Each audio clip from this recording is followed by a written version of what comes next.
Hey, welcome to BreitWerks. What are you looking at? 2006 Cayenne S.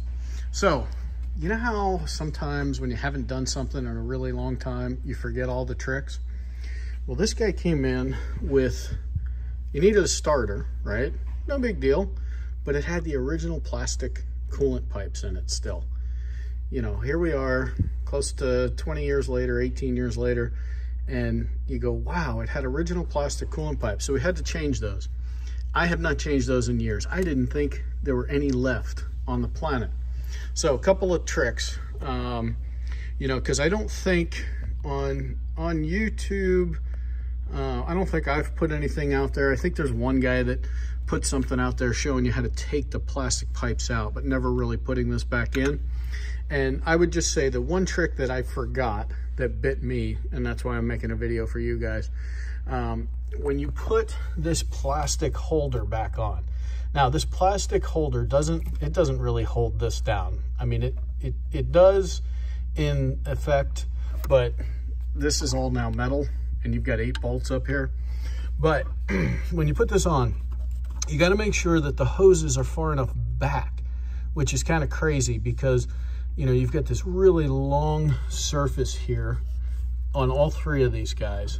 And if the hose is too far forward, this won't fit between this end here and the back side of this plastic bracket.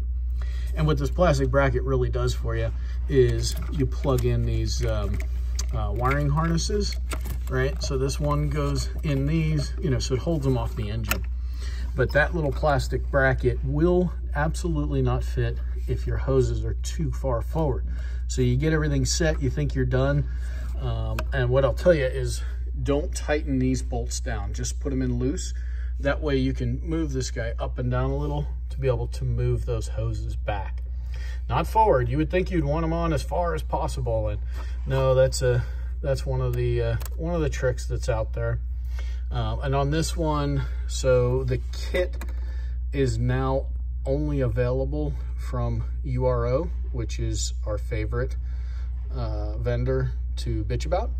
But also there's 2 gaskets under here. There's a rubber gasket and there's a metal gasket. This is where your thermostat lives. And then this guy has his own little internal O-ring that this lives on. So you need an O-ring, you need these 2 gaskets.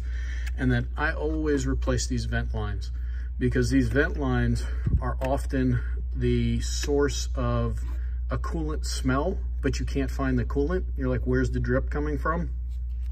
So basically you've got vents in the tops of the, or the fronts of the block here, right? I'm pretty sure that's the cylinder head. So you got vents in the tops of the cylinder heads and these just kind of plug right in there. I'm not going to do that yet because I want to get all this stuff torqued and torque striped. But yeah, once you're down this far, I mean, getting to this point is no different than changing a starter. But man, I did not think there were any plastic coolant pipes left out there in the world. So a lot of talking, a lot of showing you stuff, no real turning wrenches on this one. But hopefully this helps somebody in case you buy an old Cayenne and you're like, I can't get this bracket back in. Oh, it's not a big deal. I don't need it. Yeah, you do need it because these are harnesses, right? You want those harnesses up off the engine. And that bracket is the whole purpose for that. All right, have a fan. Oh, there's a fan in here somewhere. Oop, there it is. We got a fan. Yep, and it even spins down in there. Have a fantastic day. Check us out at BreitWerks.com.